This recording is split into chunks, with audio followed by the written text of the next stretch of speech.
जय हिंद बंधुरा केमन आছেন আপনারা। আমি অরিন্দম আর আপনারা দেখছেন আমার ইউটিউব চ্যানেল নেচার বেনিফিটস। তো বন্ধুরা, আমি আমার চ্যানেল নেচার বেনিফিটে আপনাদের সবাইকে স্বাগত জানাই।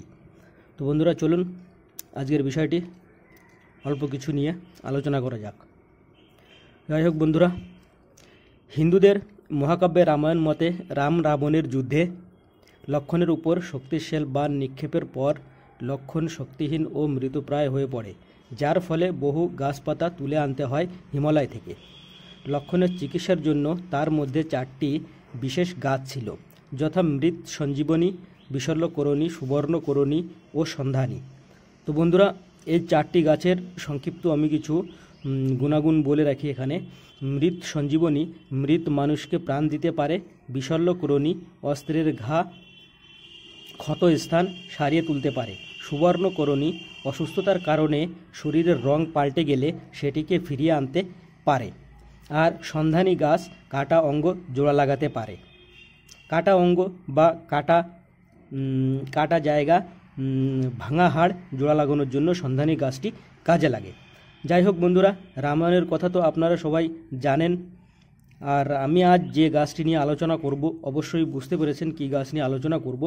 আজ আমি আলোচনা করব বিশল্যকরণী গাছ সম্পর্কে। তো বন্ধুরা, চলুন, ভিডিওটি আজ খুব ইন্টারেস্টিং হতে চলেছে, তো স্কিপ না করে ভিডিওটি পুরো দেখবেন, তাহলে আপনাদের হয়তো এই গাছটি অনেক উপকারে আসতে পারে। আমি এই গাছের সাধারণ কিছু উপকারিতা আলোচনা করব, যা আপনাদের অনেক সময় কাজে লাগতে পারে।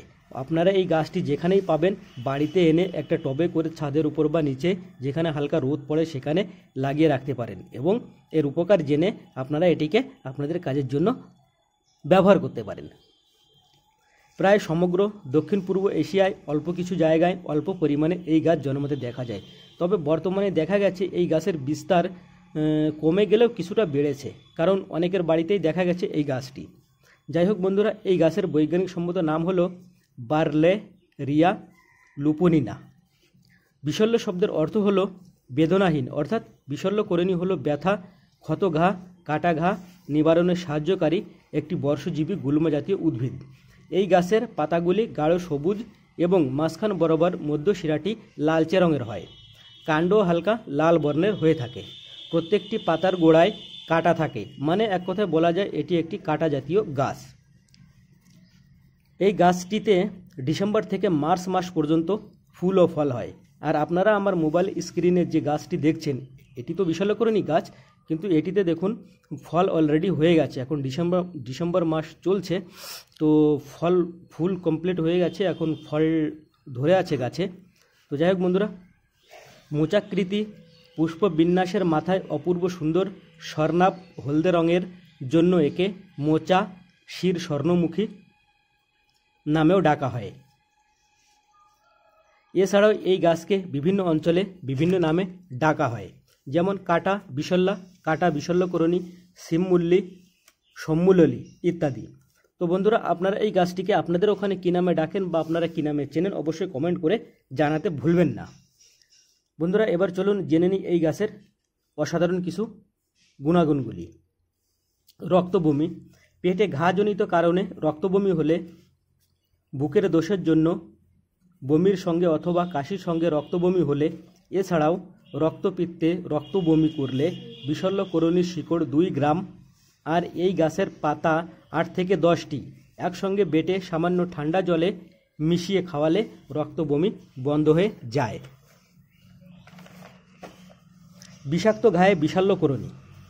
শরীরের কোথাও বিষাক্ত ঘা হলে বিশল্যকরণীর পাতার রস সামান্য গরম জলে মিশিয়ে সেই জল দিয়ে দিনে একবার ঘায়ের স্থানটি পরিষ্কার করে ধুয়ে বিশল্যকরণীর পাতা ও মূল ভালো করে বেটে ঘায়ের উপরে লাগিয়ে কাপড়ের টুকরো দিয়ে বেঁধে রাখলে কিছুদিনের মধ্যে ঘা সেরে যাবে। এই প্রসেসটি 4-5 দিন করতে হবে। 4-5 দিন করলে 4-5 দিনে মোটামুটিভাবে বিষাক্ত ঘা ঠিক হয়ে যাবে। উচ্চ রক্তচাপের জন্য এই গাছটিও খুবই উপকারী। বহু বৈজ্ঞানিকরা সমীক্ষা করে সিদ্ধান্ত নিয়েছেন যে বিশল্যকরণীর মধ্যে ভোগেলিন নামক এক ধরনের জৈব যৌগ থাকে। এই কারণে যে কোনো ধরনের উচ্চ রক্তচাপকে কমিয়ে স্বাভাবিক করে দেয়। এছাড়াও এই গাছের পাতার রস ব্যাকটেরিয়া ও ভাইরাসের সংক্রমণ প্রতিহত করতে সাহায্যকারী। চুলকানি, একজিমায় এই গাছের পাতা বেটে লাগালে খুব ভালো উপকার পাওয়া যায়। বিশল্যকরণীতে উপস্থিত উচ্চ ক্ষমতা সম্পন্ন অ্যান্টিঅক্সিডেন্ট পোড়া ঘা তাড়াতাড়ি সারিয়ে তোলে। তো বন্ধুরা, ভিডিওটি এই পর্যন্ত। কেমন লাগলো কমেন্ট করে অবশ্যই জানাবেন। আমার এই ভিডিওটি আপনাদের যদি একটু হেল্পফুল বলে মনে হয় তাহলে অবশ্যই একটি লাইক, কমেন্ট, শেয়ার করবেন এবং আমার চ্যানেলটি সাবস্ক্রাইব করবেন। তাহলে বন্ধুরা, কথা হবে আগামী ভিডিওতে। ততদিন ভালো থাকবেন, সুস্থ থাকবেন। জয় হিন্দ। হ্যালো বন্ধুরা, আর একটা কথা এখানে আমি বলে রাখি, এই ভিডিওটি ইন্টারনেট থেকে নেওয়া জানকারি দিয়ে বানানো হলো। আপনারা এই গাছটি ব্যবহার করার আগে অবশ্যই বিশেষজ্ঞদের পরামর্শ নেবেন এবং নিজের দায়িত্বে ব্যবহার করবেন।